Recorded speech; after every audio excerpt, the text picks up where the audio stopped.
on va voir maintenant le processus gérer l'équipe. Donc ici, ce sont les activités de gestion au quotidien que l'on fait sur un projet. C'est les réunions, c'est distribuer le travail, la fréquence des réunions, bien sûr, c'est en fonction du stade du projet. On va résoudre les problèmes, on va traiter les conflits. Donc c'est ce qui se passe durant ce processus. Donc, si dans vos projets vous avez des difficultés de coopération, cela peut venir aussi du fait qu'il y ait un manque de confiance dans l'équipe, qu'il n'y a pas eu de développement de l'équipe, qu'il n'y a pas un système de reconnaissance et de récompense.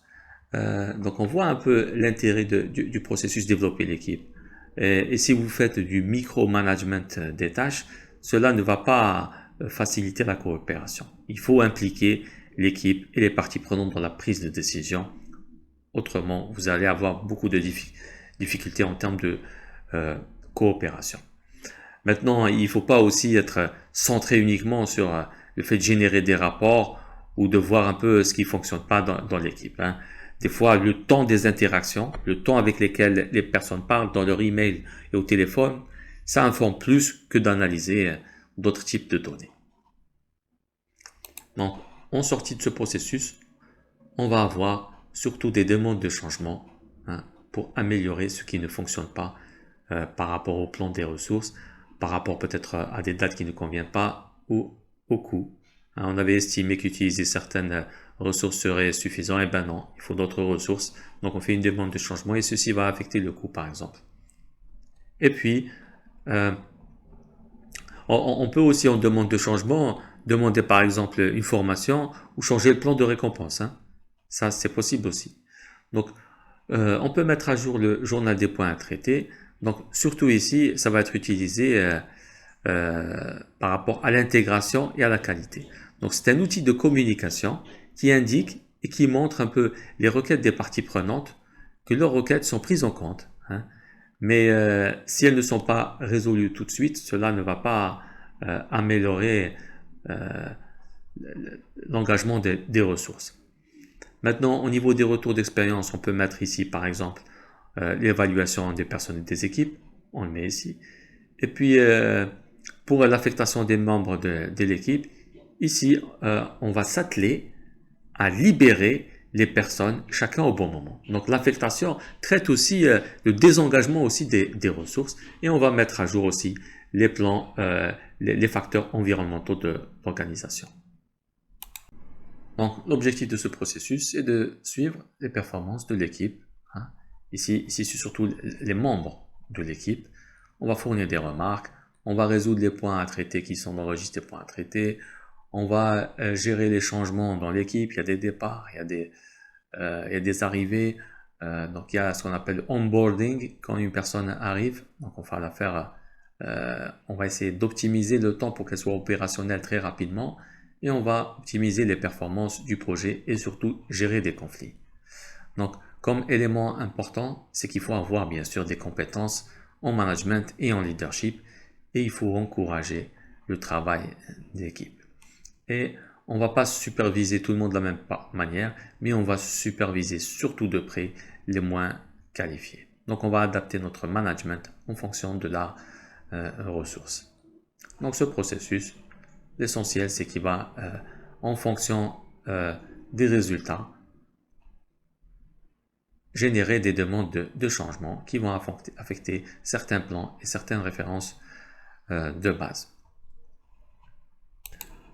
Et aussi, de toute façon, on utilise l'affectation des membres de l'équipe en input et en output. Bon, l'essentiel de l'affectation des membres, c'est la matrice RACI.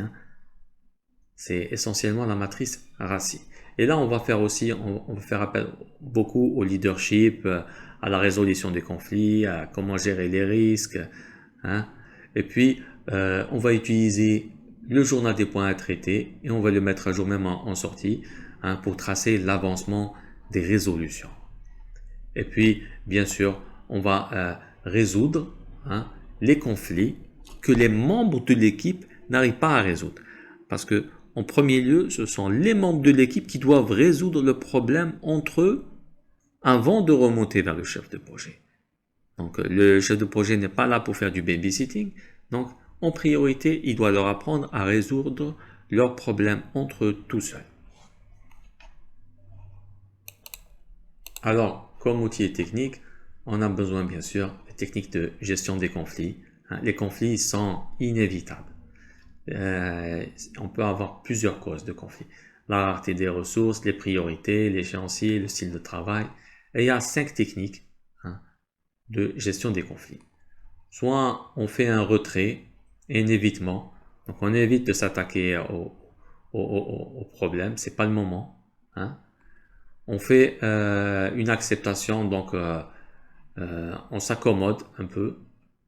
Donc on évite un peu aussi ici le conflit. On trouve un compromis, c'est-à-dire que c'est du perdant-perdant. Donc au lieu que les deux parties atteignent leur objectif, donc on va demander à chacun de renoncer à une partie de ses exigences. Et ici on est dans le perdant-perdant. Alors on peut aussi venir en force, on va imposer. Et dans ce cas-là, il va y avoir un gagnant et un perdant. Donc une partie va gagner, une partie va perdre. Et on peut aussi collaborer pour essayer d'imaginer une solution qui va être gagnant-gagnant. Donc bien sûr, le PMI recommande plus la collaboration et le pire, ce serait de forcer. Mais je dis que le pire, c'est forcer, mais tout dépend. Dans certains cas, il faudra forcer.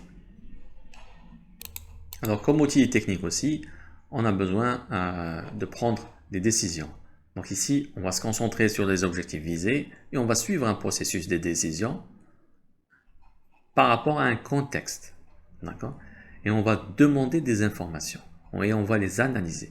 Donc on ne prend pas des décisions sur des rumeurs ou sur l'avis d'une seule personne, mais on va analyser les informations. On va encourager aussi la créativité pour trouver des solutions et on va tenir compte des risques. Maintenant, pour la prise de décision, il y a plusieurs styles. Il y en a qui consultent, après ils décident. Il y en a qui cherchent un peu un consensus. Ils cherchent à ce que la décision soit une décision de consensus ou qu'une décision obtenue après un vote, ou ils font participer le plus grand nombre dans la décision, ou dans un autre style, ils se basent sur des faits. Donc il y a une étape d'analyse des faits. Alors, comme outil technique aussi, on utilise l'influence, la persuasion. Donc, au niveau de l'influence, il faut que le message soit clair. Il faut qu'il y ait une écoute active, c'est-à-dire qu'on comprenne ce que veut dire l'autre, on reformule à notre manière pour lui montrer qu'on est là, qu'on a bien compris sa situation. Et il faut avoir une vision 360 degrés. Se mettre à la place des autres, se mettre à la place du client. Donc, voir un peu la situation sur plusieurs angles. Et puis, on rassemble les bonnes décisions et informations pour pouvoir décider et négocier des accords. Bien évidemment, pour gérer l'équipe, le leadership, très important. Comment on va mener une équipe et l'inspirer. On va lui donner un objectif, on va communiquer une vision qui inspire. Pour atteindre des hautes performances. Il ne faut pas que la vision soit pour atteindre un objectif qui est petit. Ça ne doit pas être un objectif impossible à atteindre, mais il faut que la vision inspire. Bien évidemment, avoir du charisme. Tout dépend du style de leadership. Donc, il y en a qui se basent sur du charisme. Il y a un leadership plutôt autocratique. Alors, autocratique, ça veut dire que ça vient du top-down. Ça vient d'en haut. Il coach et il délègue, mais tout le monde fait ce que le chef de projet veut. Alors, quand on dit consultatif, autocratique, là, il consulte, mais c'est lui qui décide. Il y a aussi ce qu'on appelle laisser faire. Il faut traduire ça, pas laisser faire, mais il faut traduire en permettre d'agir. Ça veut dire il laisse l'équipe agir sans intervenir. Ça ne veut pas dire qu'il laisse faire sans regarder. C'est pas vraiment ça. Donc, ou un style de leadership de type pilote, donc il donne constamment des directions. Il essaye de faire en sorte que l'équipe soit toujours en mode de compétition. Donc, il les conduit pour gagner. Les formes de pouvoir, bien sûr, il y a la forme légitime qui vient un peu, elle est formelle, elle vient un peu de votre poste hiérarchique. Il y a aussi une forme de pouvoir qui vient aussi du fait que vous pouvez donner des récompenses. Hein. Il y a une autre forme de pouvoir qui est liée au fait que vous pouvez sanctionner. Hein, mais c'est la moins bonne réponse. Bon, je dis moins bonne réponse par défaut, mais il faut lire la question. Des fois, il faut sanctionner, bien sûr. Et il y a la forme du pouvoir qui vient de l'expertise. Et ce que recommande un peu le PMI, et c'est les formes un peu les plus fortes, c'est la forme de pouvoir liée à l'expertise et à la récompense. Bien sûr, il y a aussi la forme qui est liée au fait d'être un référent. Donc, les personnes te respectent, t'apprécient, donc vous avez du charisme. Donc, ils veulent être comme toi. Donc, c'est ça un peu le référent. Et la gestion, on a besoin des systèmes d'information pour classer un peu toutes les données concernant les équipes. Donc, là, c'est intéressant un peu de voir, d'après vous, quel est l'ordre des sources de conflit. Là, je les ai mis au hasard, mais il y a un ordre. Réfléchissez quelques instants et essayez d'imaginer quelles sont un peu au moins les 3 premières sources de conflit par ordre.